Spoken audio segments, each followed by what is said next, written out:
বিসমিল্লাহির রহমানির রহিম। শিক্ষাকে বিউপনিবেশায়ন করে স্বাধীন শিক্ষা ব্যবস্থা প্রণয়নের দাবিতে শিক্ষা সমাবেশ থেকে প্রস্তাবিত 18 দফা প্রস্তাবনা। রাষ্ট্রের সকল অংশের শিক্ষাবিদদের সমন্বয়ে স্বাধীন শিক্ষা কমিশন গঠন করতে হবে। শিক্ষা ব্যবস্থায় সকল ধর্ম, বর্ণ ও জাতিগোষ্ঠীর অধিকার নিশ্চিত করতে হবে। শিক্ষা অধিকার পণ্য নয়, তাই শিক্ষাকে সহজলভ্য করতে হবে। আর্থিক বৈষম্য দূর করে শিক্ষকদের জীবনমান উন্নত করতে হবে। শিক্ষাকে সময়োপযোগী ও কর্মমুখী করতে হবে। বাংলাকে শিক্ষার প্রধান মাধ্যম বানাতে হবে। পাঠ্য বইয়ে বাংলাদেশের সমাজ গঠনের ইতিহাস গুরুত্বের সাথে থাকতে হবে। উচ্চশিক্ষা ও গবেষণায় বরাদ্দ বাড়াতে হবে।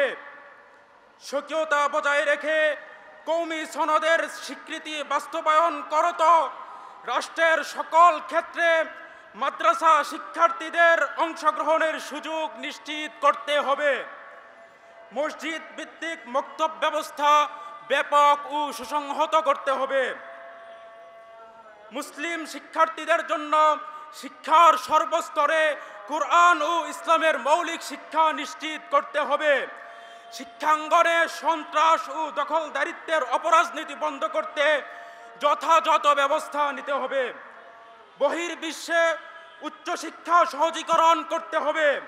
পুঁথিগত বিদ্যার পাশাপাশি ধর্মীয়, নৈতিক, শারীরিক ও ব্যবহারিক শিক্ষাকে গুরুত্ব দিতে হবে। সহশিক্ষা দূরীকরণে কার্যকরী উদ্যোগ নিতে হবে। শিক্ষাঙ্গনে ধর্মীয় অনুশাসন পালনের স্বাধীনতা থাকতে হবে। নকল, প্রশ্নফাঁস সহ শিক্ষা প্রতিষ্ঠানের সকল দুর্নীতি শূন্যের কোঠায় নিয়ে আসতে হবে। পাঠ্যপুস্তক থেকে ইসলাম বিদ্বেষী সকল পাঠ বাদ দিতে হবে।